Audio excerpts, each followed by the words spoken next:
Now we go into the segment that we've all been waiting for.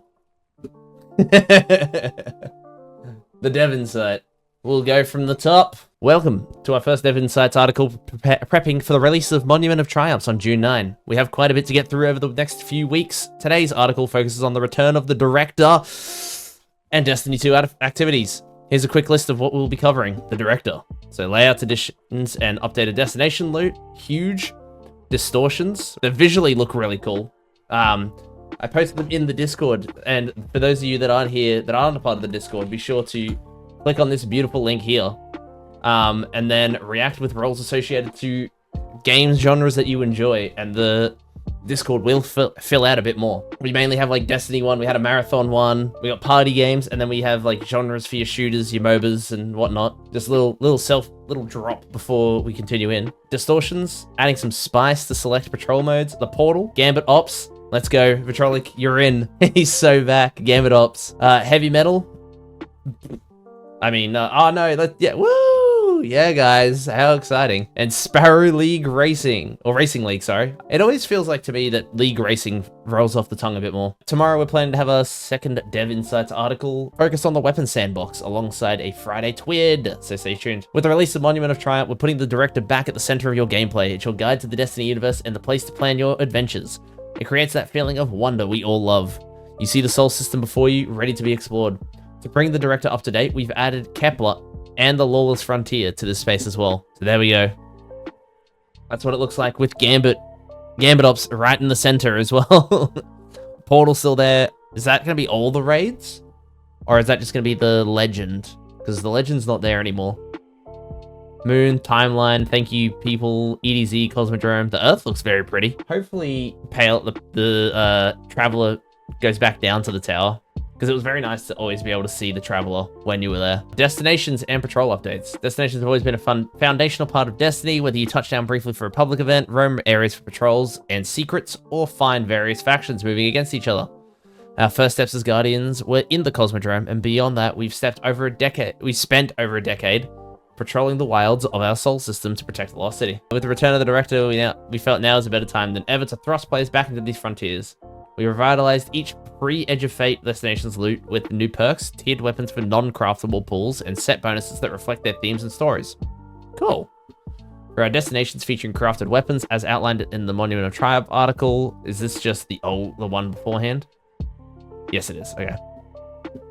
They'll be receiving additional perks per column to make them feel up to modern sandbox power standards.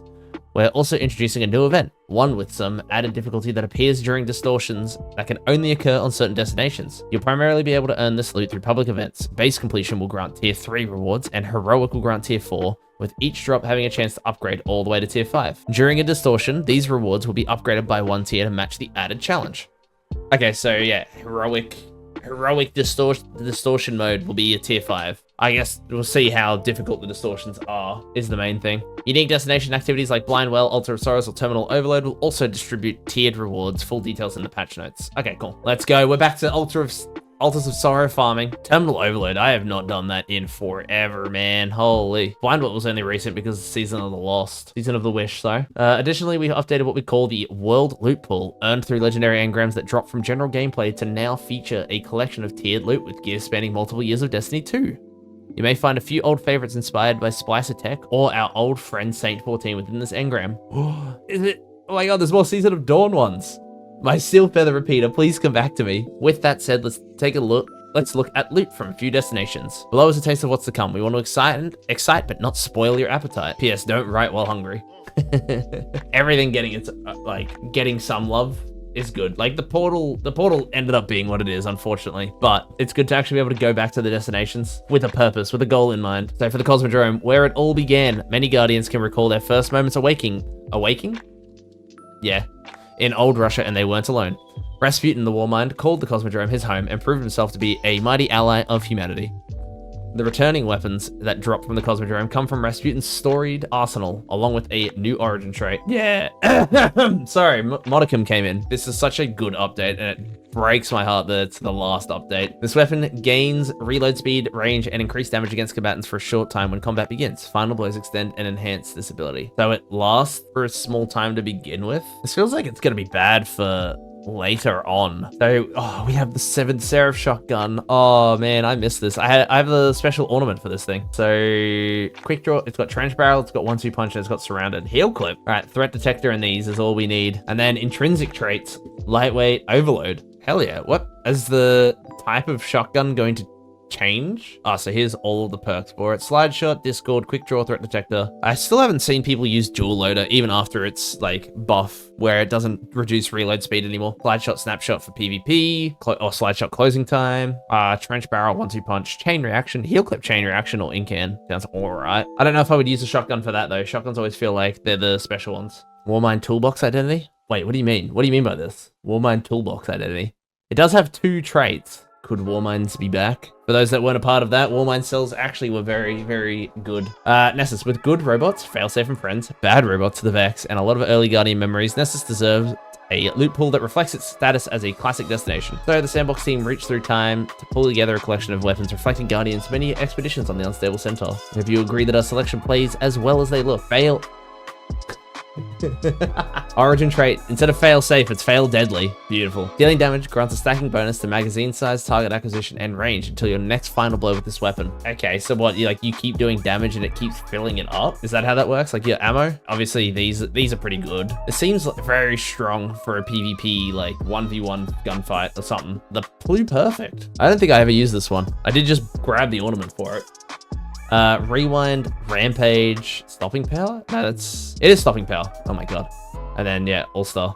Hey now, you're an all-star. So it can get rewind kinetic tremors. I do like stopping power. I've used it a bit and I have been a big fan of it. And then this is an unstoppable for high impact. Interesting. Very, very interesting. All right, Europa, here we go. This is its Frozen Frontier is inseparable from Braytech, whose ambition and technology remain etched into every corner of the moon. For this refresh, the team wanted the returning weapons to feel at home on Europa, reflecting both its harsh environment and its legacy as a defining frontier. Origin trait, winterized gear. After being out of combat for a modern duration, this weapon gains stability, reload speed, and handling. These benefits decay over time after re-entering combat. This feels like something. This feels like something that's already in the game, but I can't put my finger on it.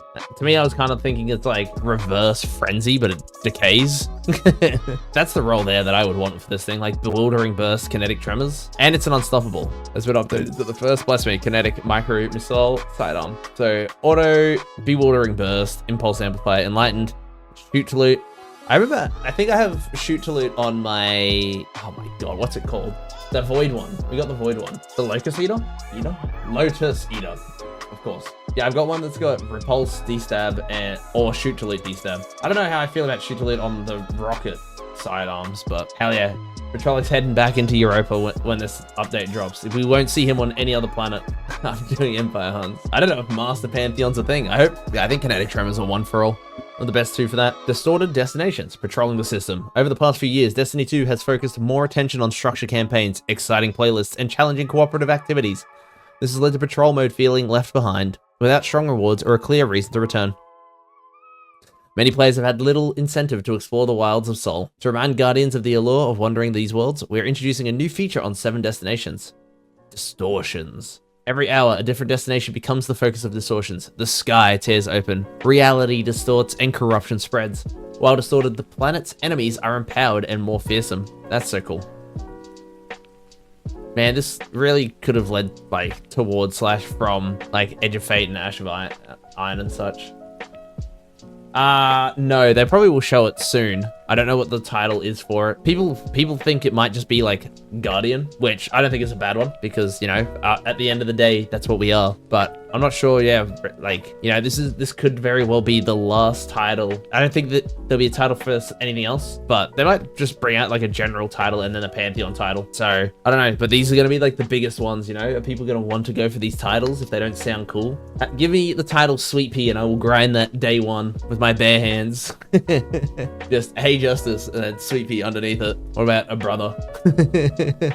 Distortions are a new enhancement to patrol mode. They're a celebration of all the things that are already there, plus a small injection of new things to do and new rewards to discover. Our main goal with this feature was to support what we call the public loop, the connected areas that players patrol where they can encounter other guardians and work together on shared goals. We've leaned into all the fun little things that are already there, then add a little twist. These guys look kind of cool. Are they stasis or that's just the fallen? That's just how they are. The have. Every enemy will become distorted too, making them tougher, more aggressive, and a little more dangerous. Distortions won't massively change the low-stress nature of patrol, but you may occasionally find an encounter that tests the skills of even veteran guardians. You'll also discover some familiar challenges in new places and some strange signals leading to hidden rewards. So they said 7 destinations, right? So 1, 2, 3, 4, 5, 6, 7. So like you got, oh, there's also the moon, and they showed the moon. So maybe Dreaming City won't because it has Blinding Well. But then Moon has Altar of Sorrows, unless these are being classified as 1, or it's only Cosmodrome and not EDZ, right? Because 1, 2, 3, yeah, 1, 2, 3, 4, already over here. Let's go back up to the one that's not hovering so I can use my eyes properly. Neptune as well. Oh my god. 1, 2, 3, 4, 5, 6, 7. We're making Distortions uniquely rewarding by providing a new weapon set players can earn in these new events. Oh, okay. So yeah, it gives you the incentive to go for them too because they have their own drops. I like that. I dig that. You'll see higher gear tiers awarded from playing public events, and then tells you the next distortion. That's sick. Look for the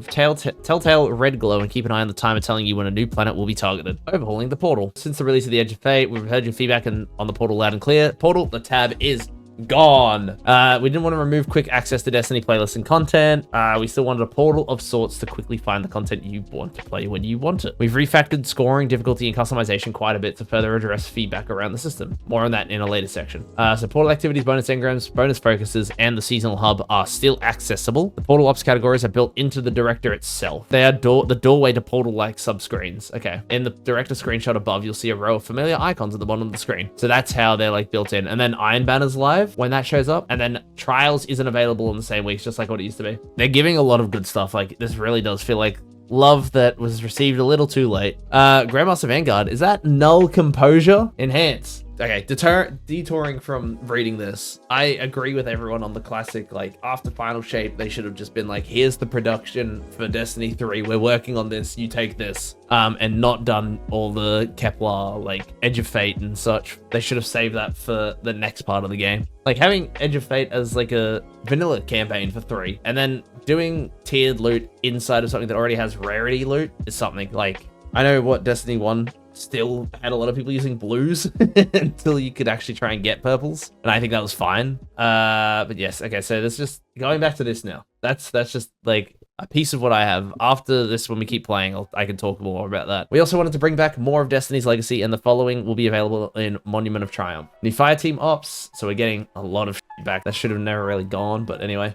New Pinnacle Ops, 0 Hours coming back. Operation Seraph Shield, oh god. And new Arena Ops, Overrides. Season of the Spicer, if anyone played that. Overrides was...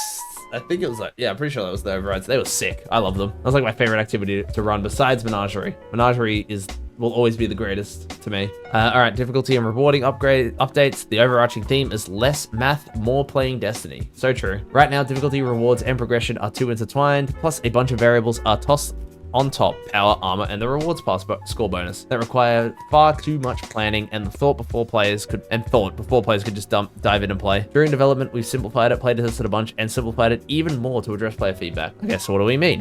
When you select difficulty, you will always hit a default reward rank, which will result in a default reward tier without modifiers. Okay, so if you pick as long as you go Grandmaster above, you will always get tier 5s. Grade A and higher will yield to tier 5 loot for PvP. Thank you, Logitech. But what is the role of modifiers now? Allow higher scores to be reached without stepping up the difficulty level. Okay, so if you wanted to play it on Master and then do all the stuff, you could then hit S still. Okay. While rewards will now cap at Grandmaster with tier 5 and S rank, it didn't feel right to remove ultimate difficulty from the game, so it's just bragging rights. Okay, don't even need to touch ultimate, you can just do Grandmaster. So how will matchmaking work then? In match-made versions of Portal activities, the activities will include fewer modifiers than what players have previously encountered, and will grant rewards and rank for the selected difficulty. Revive tokens are getting updated. Oh my god, yes. We've heard your feedback about how revive tokens feel in Arena Ops, and as a result, we're removing them on all difficulties. Alright, this should make joining activities in progress and navigating the chaos of 6-player content a smoother experience.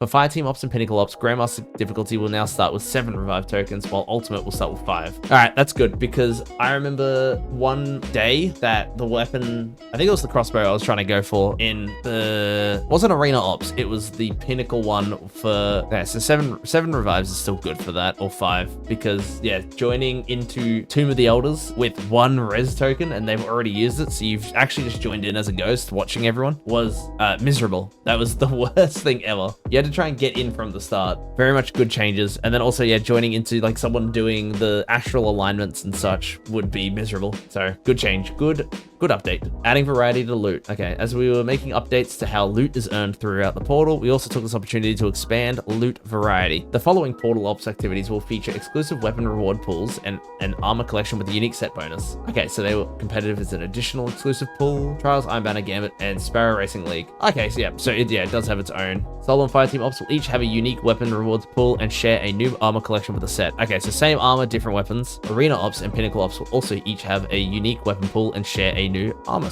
collection. Okay, so these will actually both have like the Swordmaster thing, for example.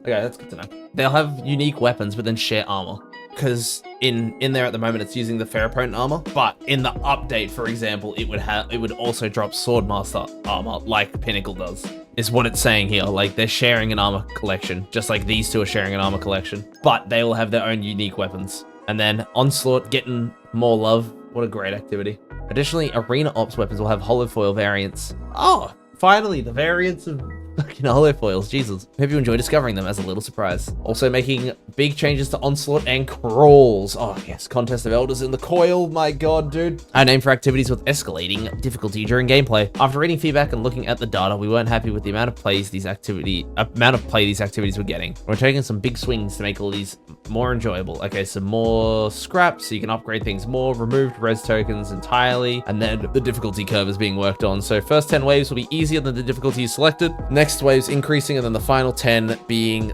to match the difficulty. So it doesn't start at the difficulty and get harder now. I remember how difficult, I think we did 2 onslaughts into the light on the harder difficulty, and I enjoyed that. I enjoyed how difficult that felt. This is still good. It'll still be good to get people into it. Yeah, Grandmaster will go expert, then master, then Grandmaster. Okay, and then reintroduce the Brave Arsenal with tiers at the drop of every 10 waves, in addition to the Pinnacle Ops. Oh my goodness, guys. Yes, please. I loved the Into the Light weapon. Contest of Elders, reduced number of paths from 4 to 3, and then it's the exact same there. We've added world pool rewards into here that drop at the end of every pathway in addition. Okay, not bad. Blast Furnace again. Mountaintop, tier 5. Yeah. Midnight Coup. For example, Grandmaster's Coil's first path. Yep. Coil again, and then added world rewards. Okay, I did like the Coil a lot. Contest of Elders I was not a fan of, but there might be incentive. Otherwise, I just run the Coil for the same thing. Elevating Gambit. All right, Patrolic. Pay attention to this one. This is for you. For some time now, players have felt our core activity rotation has been lacking a very special PvEVP activity that was introduced in Forsaken. We agree. In Monument of Triumph, Gambit gets a clearer home in the director through the Gambit Ops. Our focus is on better placement, stronger reward support, and a more legible reward structure, while keeping the core activity familiar for players who already know how Gambit works. Integration into the portal means Gambit Ops will have its own tiered reward pool with a new armor set bonus, and reprised weapons, as well as bonus drops and bonus focus. Tiered rewards are driven by activity scoring, and for Gambit, score is driven by team progress through Gambit's major phases: banking modes, summoning the Primeval, and defeating the Primeval, with additional bonus score coming from Gambit rank. Rewards are rooted in team effort rather than individual stat chasing, and a team that reaches the Primeval phase will earn S grade in tier 5. So you don't have to win, you just have to reach that point. I dig that. I think that's good. Hopefully that does incentivize the team. Let's be honest, few things in Destiny feel better than banking a pile of motes or saving the game with a last minute invasion. To keep the playlist healthy, Gambit needs strength in its rewards, and that meant looking at the playlist identity from multiple angles. A reworked origin trait to match Gambit's unique rhythm, the return of many iconic Gambit weapons, and refreshed perk pools that give players real reasons to dive back in. Ooh, what do we got then? Our resident Gambit lovers on the Sandbox team took a deep pass on the weapons you've been asking for and made sure to give them some fun rolls. Here are 2 quick examples.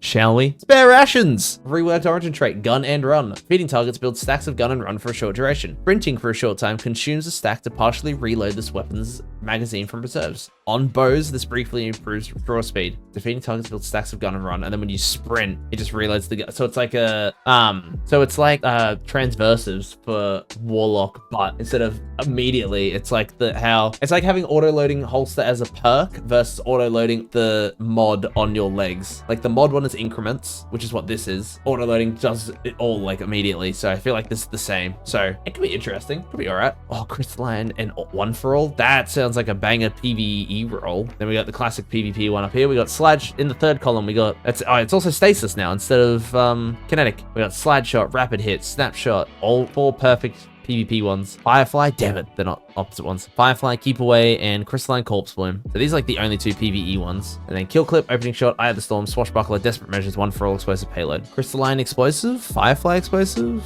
I feel like crystalline one for all is gonna be the best one. I feel like that's gonna be crazy. We wanted spare rations to remain a sharp, responsive dueling weapon while broadening what players could chase on it. Healthy threat of PvP and PvE, yep. And then 21% delirium is back. Oh, the perfect roll already, like recon and killing tally. And it's a rapid fire, so it has overload on it.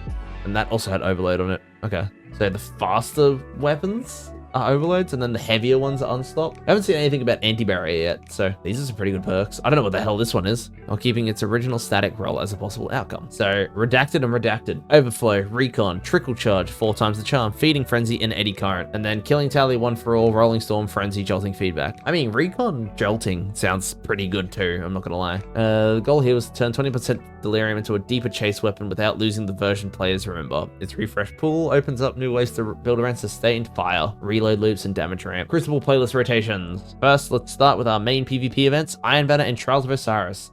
Iron Banner returns every 4 weeks. So Control stays as a constant offering and then gets replaced by Iron Banner Control during the Iron Banner weeks.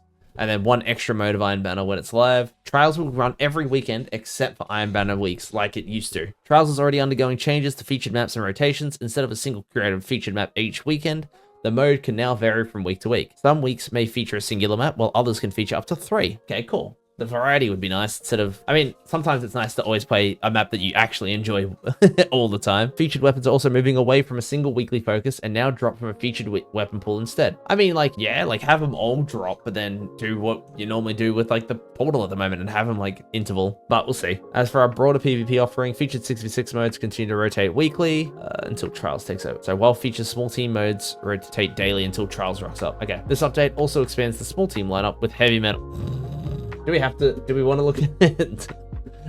Add heavy metal. Alright, heavy metal is back on a permanent rotation in the Crucible with some fun updates. If you've played it, you know the fantasy. Climb through the massive vehicle, roll into the battlefield, and turn the other team into scrap. This time there's an option joining the lineup with the Cabal Behemoth alongside the Drake and Brig. And then also now it's not teams, you can just pick whichever one you want. Nice, okay. Keep matches faster and punchier, they've lowered the score, and then it's getting a new map. What the hell, they turned... Where the fuck are we? This is Io? No. I was about to say that I thought for some reason we were at Tanic's final boss. I guess we'll have to give it like 1 or 2 goes to see how it goes. And then the return of Sparrow Racing League. It isn't just coming back as you remember it though. We've brought the mode forward with a set of updates aimed at making races feel fresh, faster, livelier, and a bit more chaotic from lap to lap. Hell yeah. We've added these boxes that rainbow with a question mark inside of them. It looks like they have their own armor set as well. No, Mundus, silence, leave my weapons alone. I love these weapons. I love them. Nah, they're alright. The sword is the one I dig the most, and then everything else can kind of just like do its own thing. And they have holofoils, I think. Skimmers are joining the fun, allowing you to choose between a Sparrow or Skimmer, hopping into a 3-lap race against 5 other players. Okay, so it's 6 people. Nah, brother, get us 12 people with mushrooms. Just get Mario Kart in here. Players won't have access to rail grinds or manual jumping as a skimmer, or be able to use destabilizers for rolls or flips as a Sparrow. Speaking of under the hood, we've also updated SRL to support those photo finish moments at the end of a race. Close finishers can now properly assess ties, which means when 2 racers hit the line at nearly the same time, the results screen can better reflect the outcome. We know the mantra, if you're not first, you're last, but our goal with SRL is to bring the chaos and friendly competition to the forefront, and so tying means you both get equally great rewards. A couple of new mechanics have been added to SRL. Rocket Boost rewards racers who nail their timing of hitting the gas just before the race begins, giving them an early burst out the gate. Quick boosts are just what they sound like. Land a trick and you'll get a boost. On PC, Sparrow and Skimmer tricks can also be remapped the same way emotes. Oh, nice, okay. couple of new mechanics have been added to SRL. Rocket boost. Yeah, I did already read that. All 4 of the original maps are returning. We got a brand new map called Quantum Circuit located in the Realm of the Nine. Hell yeah, it's Rainbow Road. Maybe. Probably not. Avoid the Taken and enemies of the past while racing on this wild and intense Ribbon Road. Okay, never mind. I should have just read the rest of it. Initially, speed boosts have been added to specific shortcut paths on all maps to offset any gates missed. Finally, we've done some tuning on gate sizes, vehicle speeds, and rubber banding to keep the pack together while we're still rewarding strong racing lines, smart shortcuts, and well-timed boosts. We're excited for players to get their hands on all these updates. SRL rewards. If you gotta go fast, then awesome weapons and armor. If you gotta go fast, then these will feel right at home in your arsenal. The perks found on these weapons have speed and movement in mind, such as Eager Edge, Desperado, or Perpetual Motion. While we want to keep the weapons and their perkables on the wraps, we'll share an early look at the origin trait and armor set bonuses. Final blows of this weapon have the featherweight origin trait grant increased movement speed while equipped. This seems very good for like speed running stuff, or if you want to try and get through stuff quickly. Revving up, fast movement builds up a charge that gradually increases your health regen speed. Once you are fully revved, sprinting grants speed booster. And then dielectric drift, sliding while speed booster is active, jolts combatants in front of you. And for players looking for a little more style, it also has earnable rewards worth chasing. Brand new sparrows and skimmers, as well as armor ornaments, returning racing sparrows, and SRL shaders from Destiny 1. Well, plus horns? You can change horns? They mentioned shaders, alright? I've been roped in. They've done me the fashion. Whether you're racing for the win, completing SRL triumphs, or just showing up for the chaos, there'll be plenty of ways to earn gear and accessories. Alright, so my thoughts on this whole dev insight. I can't wait to hear the rest of it, honestly. Man, the director looks so nice. I cannot wait for this, like, these updates. I am devastated as much as everyone about not having, you know, this be just an update. I really wish this was an update. I got so emotional about losing this. I'm still gonna play the hell out of it. The dev insight looks very, very promising on paper, and I pray to God that they just maintain it so it's not broken and then they peace out. But obviously, there's not many more updates they'll be doing. I'm excited to hear what the rest of it is. Hopefully, particular weapons and that will feel loved. Primary ammo weapons for the next insight. It's desperate. They suck so bad. They feel so weak. Before we go and talk about what we want for the next insights, sticking to this insight, I am very excited to do Distortions. I'm very excited to just run around and reminisce on all of the destinations again. I want to see how the Lost Sectors go. I hope that Lost Sectors will be worth running as well. Especially with how, like, the older ones, how easy they were. The Lost Sectors, Destinations, Distortions. Distortions, I think, actually the thing I'm most excited for. Getting to actually see how it goes. Getting to see people running around. Sparrow Racing League itself, I'm not too interested in. I mean, it'll be fun to run a couple times, especially driving Shellsy off a cliff, if possible. 100%, that'll be the highlight. Heavy Metal, I have no interest in, but I guess we'll have to see what the pool is. I do not like that mode. I am not a fan of that mode at all. For the next insights, yes, please. We got the gun one coming tomorrow, so like weapons. So hopefully weapons start to feel some love. Interested to see if there are any anti-barrier ones in particular. Maybe snipers, I feel, in linears will be the most fitting for that. It'd be cool to see more ones that have these intrinsic traits, see some more perks. Hopefully they don't stay redacted for long. Maybe along with the weapons they'll show us some of the raid dungeon stuff. It's creeping in. It's coming faster than we think. I just want to get the information and then just cherish it in these final playtimes. How long will that last? That's a fantastic question. And that is something that will be found out when after release. But as long as there is a community here with you guys, as long as we still have people going, then I will still be going, despite the game unfortunately meeting its service end. But yeah, I don't really think I have anything else to say. Just this truly is beautiful. You'll see my wallpaper just be this. You're like, what the hell?